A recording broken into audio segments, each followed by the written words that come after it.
How to Create a Glitch Monologues Season 40 Chapter 6. This is Season 40 of How to Create a Glitch in the Matrix Monologues Episode 6. In this episode, we will be talking about social orbits. To start off, tonic dominant bonds are fundamentally created by attraction.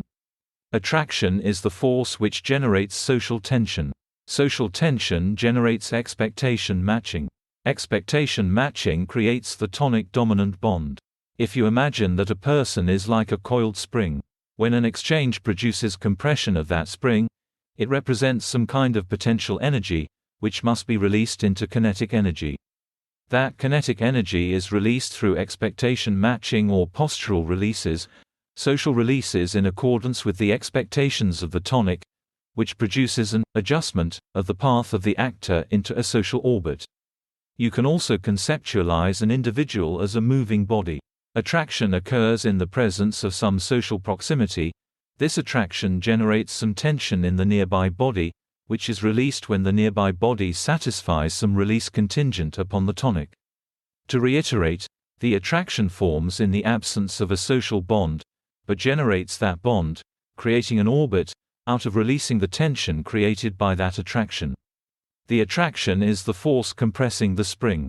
The spring releases tension by meeting the expectations of the other. Now, to return to the tonic-dominant relationship. In the formation of social orbits, the tonic-dominant bond is formed fundamentally by attraction, which induces expectation matching. Now, we also know that postural releases represent actions which redirect the attention in the collapse of one's consensuality. That is, they conserve that consensuality when the system doesn't match its expectations. Attraction being nothing more than when the attention is drawn to a particular characteristic of some other. That is to say, attraction generates a social orbit because it forms a consensuality as between two interacting people. A common consensuality. Social orbits thus are conjoined consensualities, created when the tonic-dominant bond forms, and conserves the consensuality of both actors. Thus, the dominant conserves his or her consensuality by meeting the expectations of the tonic.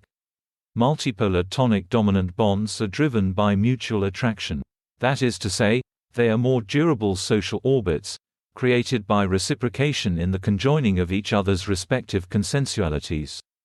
Instead of one actor experiencing social tension created by that attraction and releasing it through postural or social releases, both actors meet the expectations of the other, taking turns conserving the other's consensuality. In the multipolar tonic-dominant bond, there is reciprocation, and the attraction creates frequent intersections. These bonds often represent a true conjoining of the consensualities of the individual participants. When they form, they are often followed by long periods of expectation matching. Intimate contact is a frequent consequence of multipolar tonic-dominant bonds. That's the end of the podcast for today. If you enjoyed it, please like, comment and subscribe.